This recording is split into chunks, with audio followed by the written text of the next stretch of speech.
Economics अर्थ channel पर आप सभी का एक बार फिर स्वागत है। आज के इस वीडियो में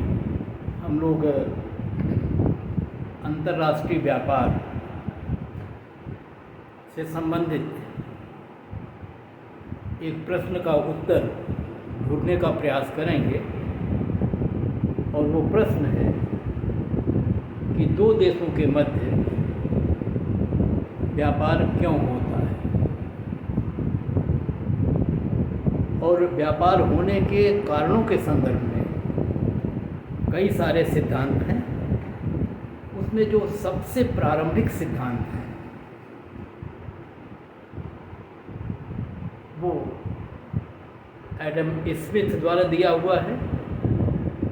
और एडम स्मिथ के उसी सिद्धांत जिसको हम theory of absolute cost advantage के नाम से जानते हैं या theory of absolute cost difference के नाम से जानते हैं, जिसको हम इस रूप में कह सकते हैं कि निरपेक्ष लागतों में निरपेक्ष अंतर या लागतों के निरपेक्ष लाभ का सिद्धांत। यहाँ पर सबसे पहले तो हम ये जानेंगे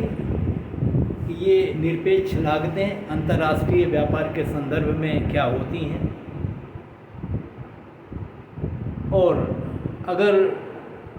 इन लागतों के मध्य अंतर है तो इस अंतर के कारण दो देशों के मध्य व्यापार होता है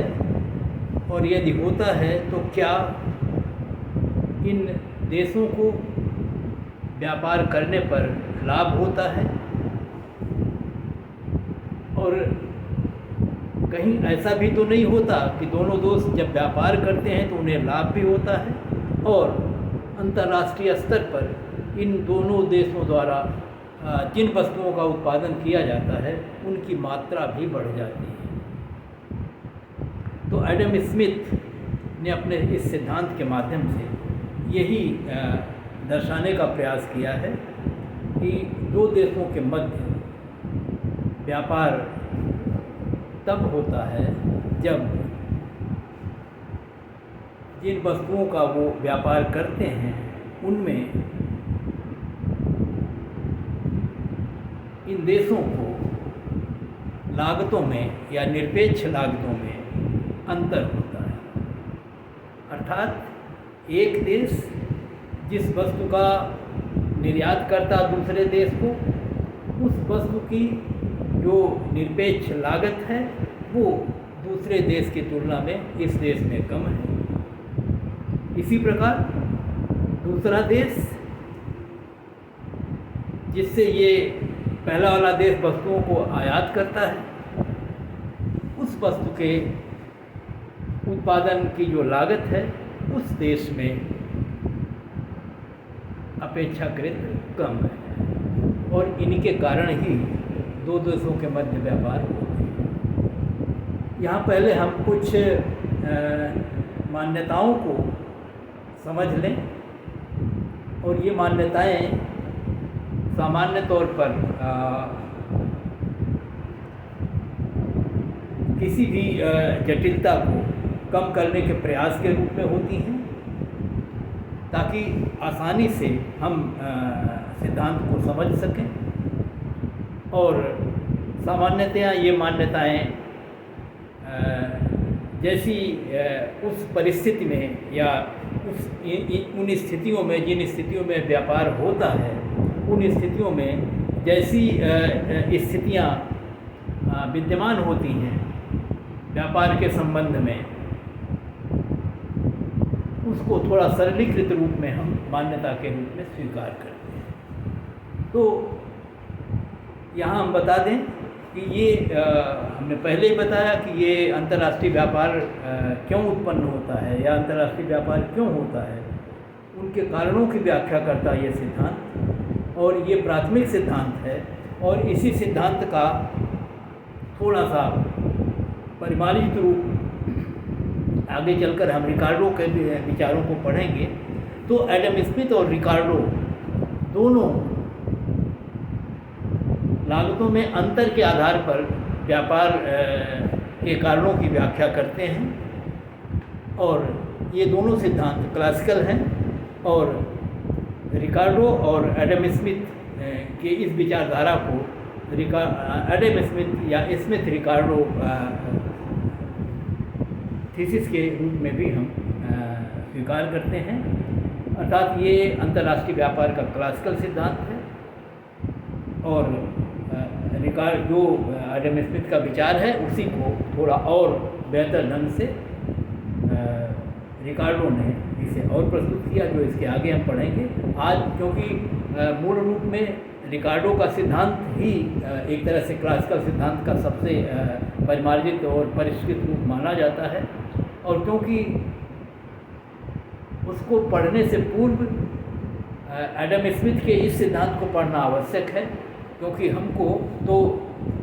जहाँ से भी व्यापार की ये स्थितियाँ या व्यापार के सिद्धांत प्रारंभ होते हैं वहाँ से हमें स्टार्ट करना है, ताकि हम उसके मूलभूत कारणों से प्रारंभ करके और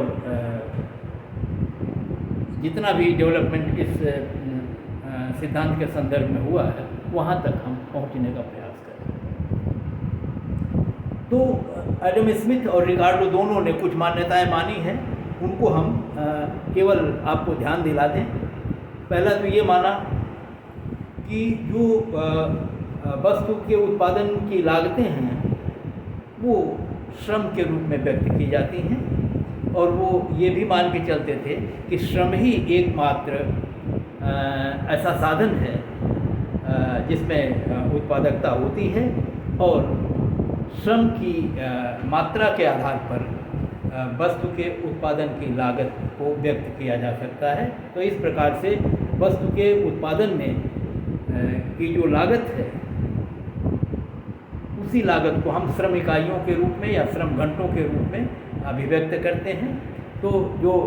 लेबर थ्योरी या पहलू है क्लासिकल अर्थशास्त्रियों की, उसे यहाँ स्वीकार किया जाता है। दूसरा ये भी मान्यता स्वीकार की जाती है कि देश में जो विभिन्न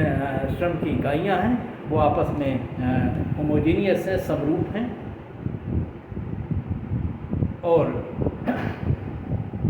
श्रम की यदि हम गतिशीलता के संदर्भ में बात करें तो ये माना जाता है कि श्रम अपने देश के भीतर तो पूर्णतः गतिशील है, लेकिन श्रम को एक देश से दूसरे देश में जाने पर पूर्णतया प्रतिबंध है। तो वहाँ पर वो गतिशीलता अंतर्राष्ट्रीय स्तर पर नहीं है, लेकिन देश के भीतर ये पूर्णतः गतिशील है। जैसा कि हम जानते हैं कि क्लासिकल सारी अवधारणाएँ जो हैं फ्री ट्रेड पर आधारित हैं, जिसमें ये माना जाता है कि एक देश से दूसरे देश के मध्य जब वस्तुओं के आयात निर्यात होते हैं तो इस पर किसी तरह का कोई प्रतिबंध नहीं होता। और एक और मान्यता मानी गई है कि अंतर्राष्ट्रीय व्यापार में एक देश से दूसरे देश में वस्तुओं को ले आने और ले जाने में कोई यातायात या परिवहन की लागत, ट्रांसपोर्ट कास्ट नहीं लगती, और ऐसा सरलता के लिए माना गया है ताकि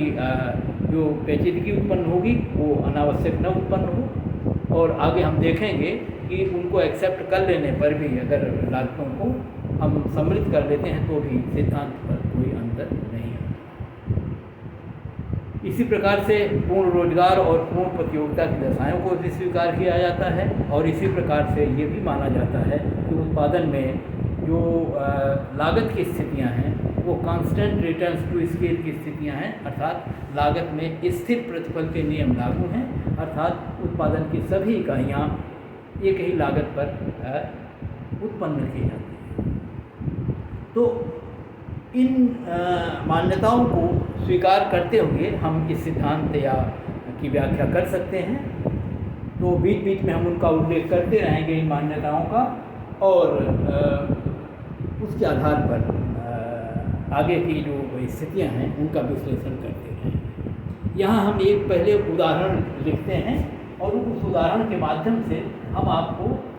एब्सोल्यूट कास्ट या एब्सोल्यूट कास्ट डिफरेंस को समझाने का प्रयास करते हैं। यहाँ पर हमने दो देश लिए हैं।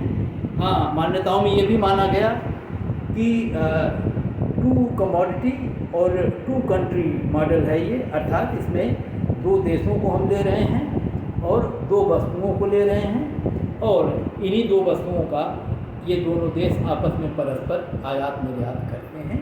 तो उस स्थिति में दो देश होंगे, दो वस्तु होंगी। देश को हमने ए और बी दो देश माना हुआ है, और वस्तु जो है एक एक्स कमोडिटी है और एक वाई कमोडिटी है। इनकी लागतों को हमने यहाँ लिखा हुआ है, तो बोर्ड पर हम देख सकते हैं इस हमारी अपनी तालिका में ये लिखा हुआ है per unit cost in labour hours. एक घंटे के श्रम को लेबर आवर्स कहते हैं। तो श्रम घंटों में लागत को दिखाया गया है, और दो वस्तुएं हैं, एक वस्तु है कमोडिटी एक्स और एक वस्तु है कमोडिटी वाई। और वैसी स्थिति में हम देख सकते हैं कि दो देश हैं, एक देश ए है और एक देश बी है, और ए देश है, ये कंट्री ए है और ये कंट्री बी है। ए देश की जो लागत है एक्स वस्तु के उत्पादन में वो 10 श्रम घंटे है, और वाई वस्तु के उत्पादन में वो 20 श्रम घंटे। इसके विपरीत दूसरा देश है बी। बी देश में एक्स कमोडिटी या एक्स वस्तु की जो लागत है वो 20 श्रम घंटे है, और वाई वस्तु की लागत जो है ये 10 श्रम घंटे। एब्सोल्यूट कास्ट का मतलब होता है कि जितनी लागत लगती है,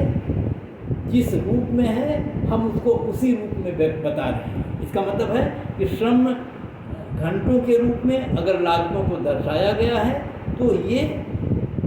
एब्सोल्यूट कास्ट है, और ये श्रम घंटों के रूप में है। और अब हम ये देखने का प्रयास करेंगे कि ए देश में जो लागत है एक्स और वाई के उत्पादन की, उनमें किसकी कम है, किसकी ज़्यादा है। और इस रूप में जब हम देखते हैं तो हम कहते हैं कि एक्स वस्तु के उत्पादन की लागत है 10 श्रम घंटे, और वाई वस्तु के उत्पादन की लागत है 20 श्रम घंटे। और अब बी देश में हम देखते हैं कि एक्स की लागत है 20 श्रम घंटे और वाई की लागत है 10 श्रम घंटे। अब हम तुलना करेंगे दोनों देशों की कि किसमें लागत निरपेक्ष रूप में कम है और किसमें ज़्यादा है। अगर एक्स वस्तु के संदर्भ में आप देखें तो ए देश में इसकी लागत है 10 श्रम घंटा,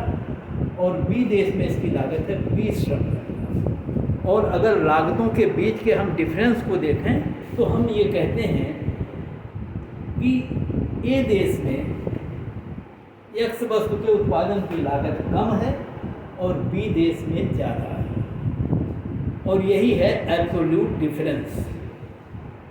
और जब इस तरह का डिफरेंस होता है तो जिस देश की लागत कम होती है उसको हम कहते हैं उसको लागत का एडवांटेज प्राप्त है, अर्थात एक्स वस्तु के उत्पादन में जो लागत लगती है उसमें ए देश को बी की तुलना में एडवांटेज प्राप्त है। एडवांटेज इस रूप में है कि उसकी लागत ए देश की बी देश की तुलना में आधी है। बी देश में 20 घंटे का श्रम लगता है और ए देश में केवल 10 घंटे का श्रम लगता है। तो यहाँ आप ये समझें कि एक्स वस्तु के उत्पादन में जो एब्सोल्यूट कास्ट या निरपेक्ष लागतों का अंतर है वो ए देश में लागत कम है और बी देश में लागत ज़्यादा है, और जिस देश में लागत कम है उसको हम कहेंगे कास्ट एडवांटेज उसको प्राप्त है, और जिस देश में लागत ज़्यादा है उसको हम कहेंगे उसको कास्ट डिसएडवांटेज है, अर्थात उसकी लागत हानिकर है उसके लिए ए की तुलना में। और यही बात अगर हम वाई वस्तु के संदर्भ में जब देखते हैं तो वहाँ इसकी विपरीत स्थिति है, और विपरीत स्थिति इस रूप में है कि वाई वस्तु की लागत अब की बार ए देश में 20 श्रम घंटे है और बी देश में 10 श्रम घंटे है। इसका मतलब है कि बी देश में वाई वस्तु की लागत कम है, और हम निरपेक्ष रूप में देख रहे हैं दोनों देशों में श्रम की इकाइयाँ एक जैसी हैं, और इसलिए अगर हम दोनों के श्रम घंटों की तुलना करेंगे तो जिसमें लागत कम होगी उस देश को हम कहेंगे कि उसको लागत की सुविधा या लाभ प्राप्त है, और जिस देश में ये ज़्यादा होगी उसको हम कहेंगे उसको उसके लिए ये हानिकर है या असुविधाजनक है। तो वैसी स्थिति में वाई वस्तु के उत्पादन में बी देश की लागत कम है और इसलिए बी देश को निरपेक्ष एडवांटेज प्राप्त है, एब्सोल्यूट कास्ट एडवांटेज। तो ए देश को एक्स वस्तु के उत्पादन में एब्सोल्यूट कास्ट एडवांटेज है, निरपेक्ष लागत लाभ प्राप्त है, और बी देश को वाई वस्तु के उत्पादन में ये लाभ प्राप्त है, अर्थात वाई वस्तु के उत्पादन में बी देश की लागत ए से कम है और एक्स वस्तु के उत्पादन में ए देश की लागत बी से कम है। यहीं पर एडम स्मिथ बताते हैं कि जिस देश को लागत की सुविधा जिस वस्तु के संदर्भ में प्राप्त है, अर्थात दोनों देशों के लागत निरपेक्ष लागतों के अंतर के आधार पर जिस देश में लागत कम है उस देश को उस वस्तु का उत्पादन करना चाहिए और अपने सभी संसाधनों को, यहाँ हमने मान रखा है कि दो ही वस्तुएं उत्पादित हो रही हैं, तो अर्थात एक्स और वाई जो दो वस्तुएं हैं उन दोनों वस्तुओं को ये देश को बनाना नहीं चाहिए। ये देश को उस वस्तु को बनाना चाहिए जिसमें उसकी लागत कम है, निरपेक्ष लागत कम है, और बी देश को उस वस्तु को बनाना चाहिए जिसमें उसकी निरपेक्ष लागत कम है। और इस दृष्टि से ए देश को एक्स वस्तु का उत्पादन करना चाहिए जिसमें उसकी लागत बी की आधी है, और बी देश को वाई का उत्पादन करना चाहिए जिसमें उसकी लागत जो है एक्स की तो ए देश की तुलना में आधी है। तो ए देश को एक्स के उत्पादन में कास्ट एडवांटेज प्राप्त है और बी देश को वाई के उत्पादन में कास्ट एडवांटेज प्राप्त है। और एडम स्मिथ इस सिद्धांत के माध्यम से ये कहते हैं कि इसलिए ए देश को एक्स का उत्पादन करना चाहिए, अर्थात वो वाई वस्तु का उत्पादन न करे, सारे संसाधनों को केवल एक्स के उत्पादन में लगा दे, और बी देश अपने सारे संसाधनों को केवल वाई के उत्पादन में लगा दे, और ये देश वाई से ये देश जो है वो बी देश से वाई आयात कर ले, मंगा ले, और उसके बदले में उनको एक्स दे दे।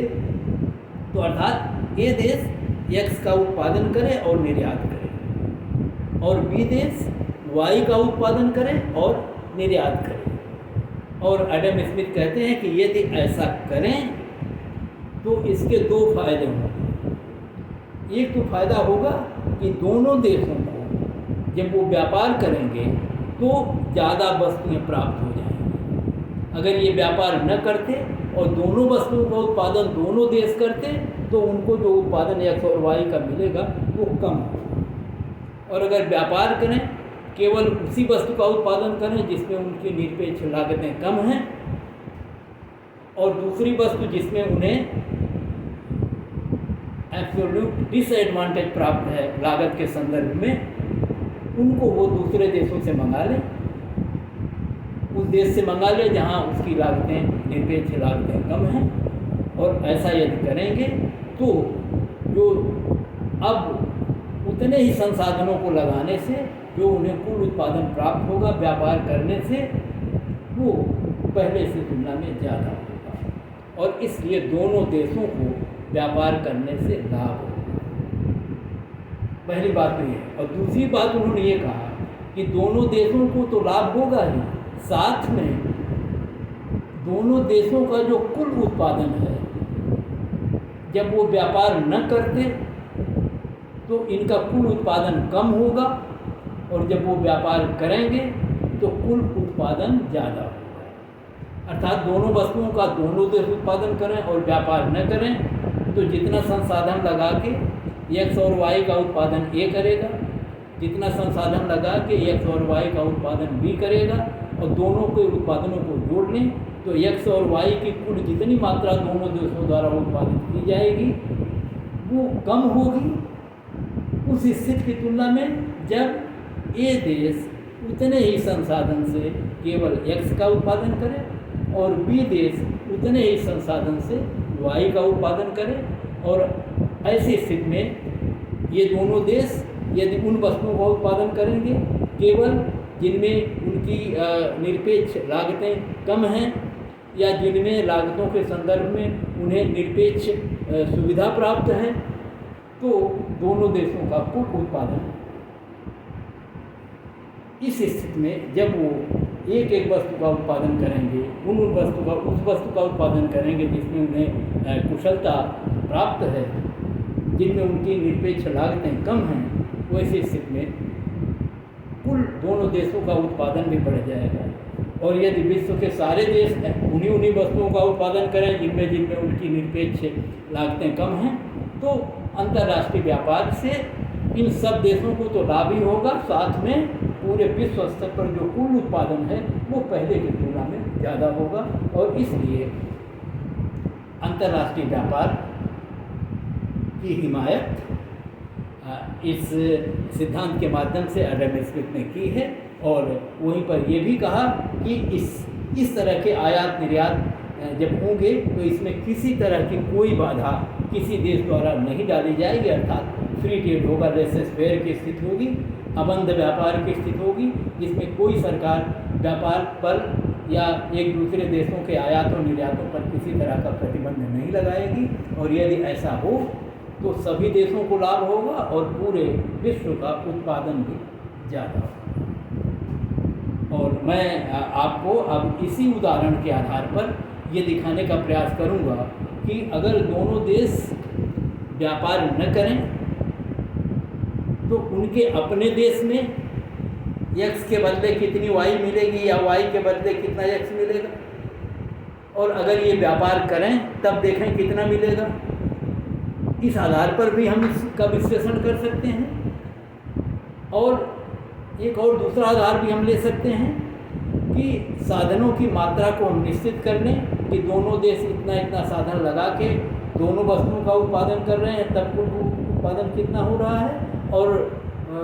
जब वो केवल एक वस्तु का उत्पादन कर रहे हैं और उस वस्तु का जिसमें उन्हें निरपेक्ष एडवांटेज प्राप्त है, वैसी स्थिति में उतने ही साधनों से कुल कितना उत्पादन होगा। और इस आधार पर ये देखा जा सकता है कि अंतर्राष्ट्रीय व्यापार के इस सिद्धांत के माध्यम से हम ये देखें कि ऐसा क्योंकि अगर होता है और दोनों देशों को लाभ होता है और विश्व का कुल उत्पादन या दोनों देशों के कुल उत्पादन बढ़ते हैं, तो ऐसी स्थिति में कहा जा सकता है कि अंतर्राष्ट्रीय व्यापार के होने का या ये कारण है। और कारण है वो कि उत्पादन के निरपेक्ष लागतों में अंतर होता है और इस अंतर के कारण एक देश को किसी एक वस्तु के उत्पादन के संदर्भ में कास्ट एडवांटेज या एब्सोल्यूट कास्ट एडवांटेज प्राप्त होता है। और जिस वस्तु के उत्पादन में जिस देश को ये निरपेक्ष सुविधा लागत के संदर्भ में प्राप्त हो,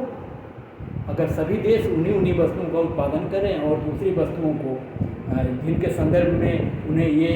लाभ प्राप्त नहीं है या जिनके संदर्भ में उनकी निरपेक्ष लागतें दूसरे देशों की तुलना में ज़्यादा हैं, उन वस्तुओं को वो उन देशों से मंगा लें जहाँ पर इनकी लागतें कम हैं। तो अब अगर इस उदाहरण में हम लोग देखने का प्रयास करें तो ज़रा ये देखिए कि एक इकाई की लागत एक कंट्री देश ए में 10 श्रम है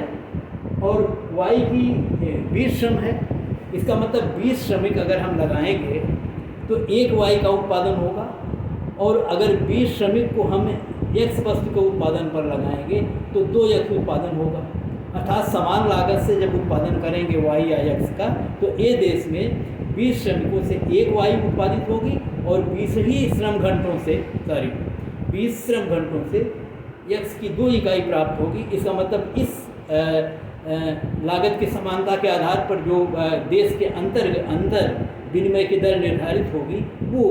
1Y बराबर 2X होगी या 1X बराबर आधा Y होगी। यहाँ लिखी हुई है rate of exchange in country ये होगा कितना एक एक्स बराबर आधी वाई, या इसी को हम कह सकते हैं एक वाई बराबर 2x। इसी प्रकार से जब हम बी देश में देखेंगे तो बी देश में देखिए 20 लागत से 1x बनेगा और 20 श्रम घंटों से ही 2y बनेगी। यहाँ पर जो दर होगी 1x बराबर 2y या 1y बराबर आधा x। तो 1y बराबर या तो आधा x लिख सकते हैं, या इसी को हम 1x बराबर 2y लिख सकते हैं। लेकिन अगर वो उत्पादन करे,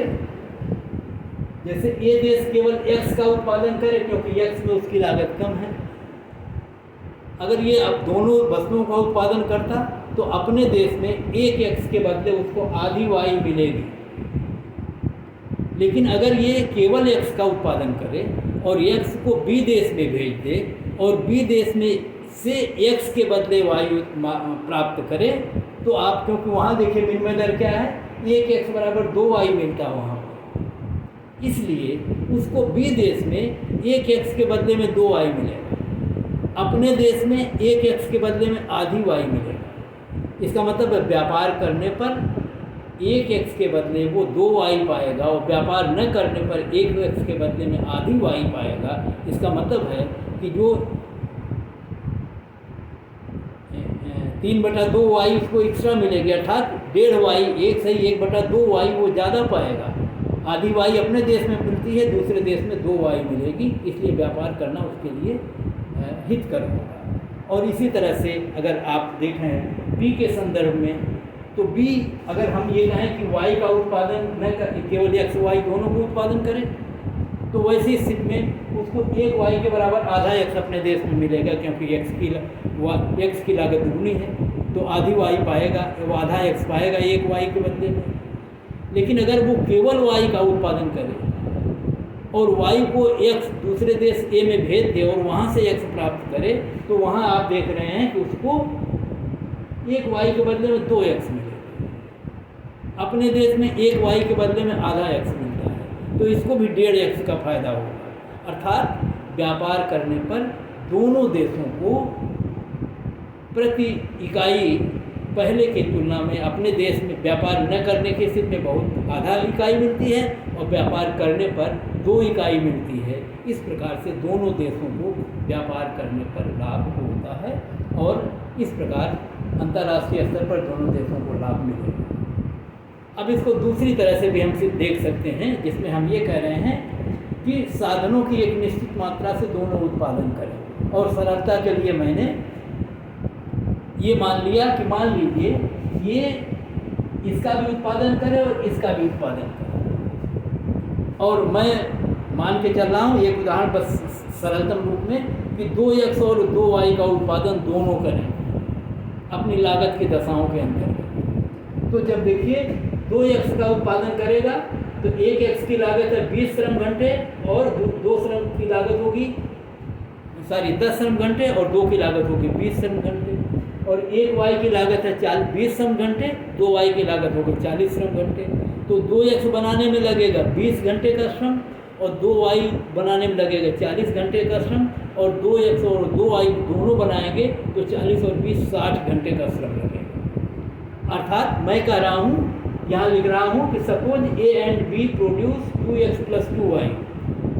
दोनों 2x और 2y बनाएं, और दोनों जब 2x और 2y बनाएंगे तो दोनों 60 घंटे का श्रम लगा के ऐसा करेंगे। ये जब बनाएगा 2 इकाई तो 40 घंटे यहाँ श्रम लगेगा, इसकी 2 इकाई बनाएगा तो 20 घंटे लगेगा, तो 60 घंटे में 2x 2y ये बनाएंगे, 60 घंटे के श्रम से 2x 2y ये बनाएंगे। अर्थात दोनों देश मिलकर 120 घंटे का श्रम लगाएंगे और उससे दोनों देश 2x 2y बनाएंगे। इस प्रकार से दोनों का जो टोटल होगा वो 4x और 4y, अर्थात 120 घंटे के श्रम से दोनों देश जब व्यापार नहीं करेंगे, वैसी स्थिति में दोनों वस्तुओं का यदि उत्पादन अपने देश में स्वतः करेंगे तो 120 घंटे का श्रम लगता है, तो 4x और 4y का उत्पादन होगा। अब यदि वो ऐसा न करें और व्यापार करें और केवल उसी वस्तु को अपने देश में बनाएं जिनमें उनको लागत में निरपेक्ष सुविधा प्राप्त है। तो हम देख रहे हैं कि ए देश X बनाएगा और बी देश Y बनाएगा। और अब आप देखिए कि अगर 60 घंटे का श्रम दोनों देश अपने अपने देश में लगा रहे थे, 60 घंटे के श्रम से ए यदि केवल X बनाए तो एक X बनाने में 10 घंटे का श्रम लगता है, तो 60 घंटे के श्रम से 6X बनाएगा। और बी देश जो है वो 60 घंटे के श्रम से 6Y बनाएगा। और अब अगर मैं ये मान लूँ कि ए देश X बनाता है, जब व्यापार नहीं कर रहा था तो 2X और 2Y बना रहा था, तो मान लीजिए 2X अपने पास रख ले और 4X को भेज दे बी देश में, और बी देश से 4X के बदले में Y प्राप्त कर ले, तो कितनी Y उसको मिलती है? आपने देखा है कि बी देश में एक X के बदले में 2Y मिलेगी,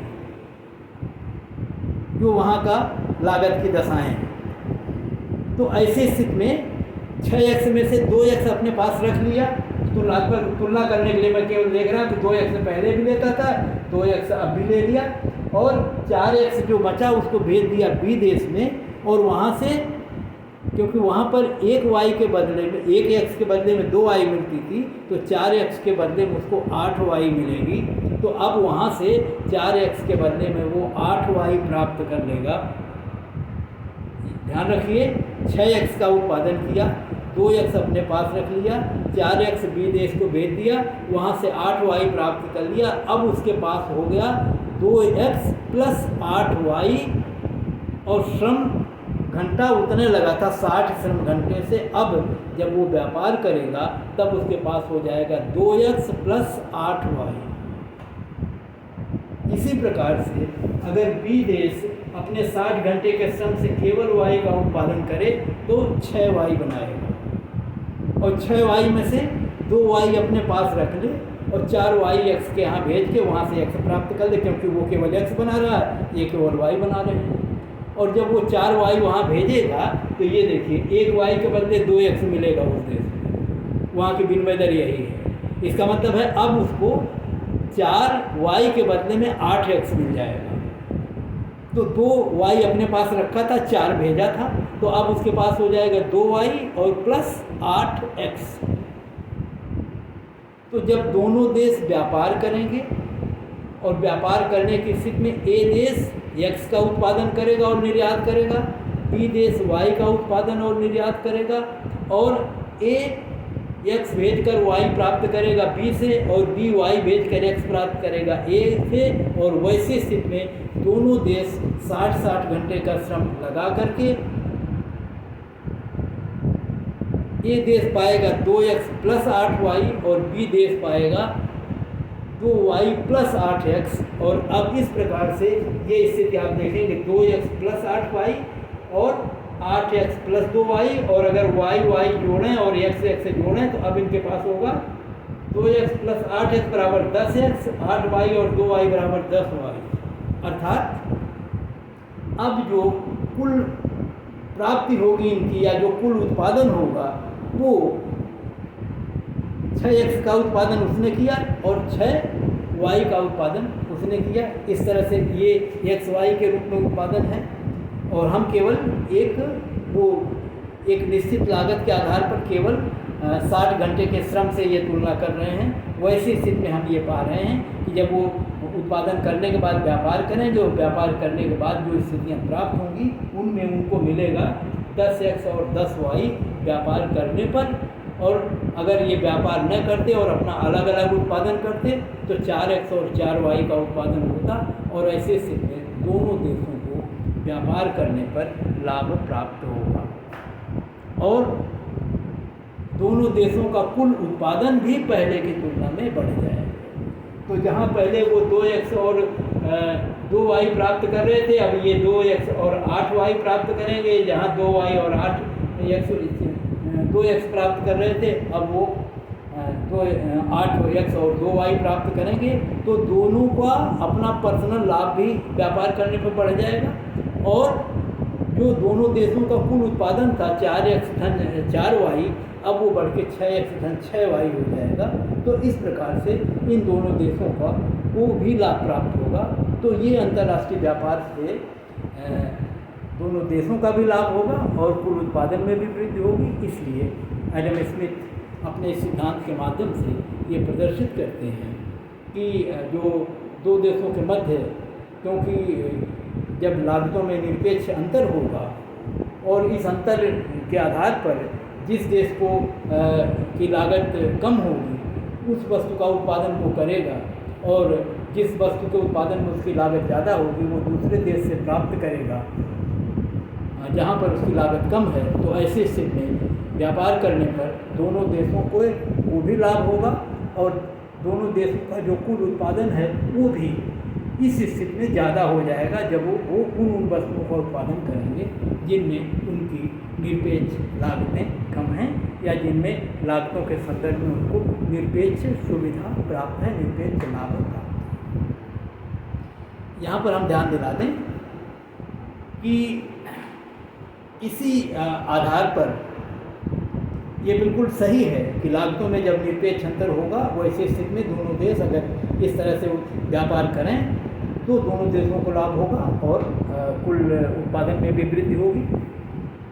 लेकिन इसी का जो और परिष्कृत वर्जन है ये रिकार्डो का सिद्धांत है जिसको हम कंपैरेटिव कॉस्ट थ्योरी के नाम से जानते हैं। उसको हम अगले वीडियो में देखेंगे और दोनों की तुलना भी करेंगे, क्योंकि रिकार्डो को पढ़ने के लिए इसको पढ़ना ज़रूरी था। इसलिए मैंने ये उचित समझा कि आपको एक वीडियो अलग से मैं इस निरपेक्ष लागतों के अंतर पर बना दूं ताकि एडम स्मिथ को आप अच्छी तरह समझ लें और फिर इनके आधार और वो सारे विश्लेषण भी हमारी समझ में आ जाएं कि किस प्रकार से लाभ होता है और कैसे कैसे विनिमय दरें हैं, क्या व्यापार किस तरह से होता है, कैसे लाभ होता है, कैसे उत्पादन बढ़ता है। और ताकि अगले जब हम रिकार्डो के सिद्धांत को पढ़ें तो वहाँ पर समझने में आपको सुविधा हो जाए और इन दोनों के जो विचारों में या तुलनात्मक लागतों और निरपेक्ष लागतों में जो अंतर है वो भी हम आसानी से समझ सकें। तो आज का वीडियो यही समाप्त करते हैं। अगले वीडियो में फिर हम रिकार्डो के कंपैरेटिव कॉस्ट थ्योरी को पढ़ने का प्रयास करेंगे।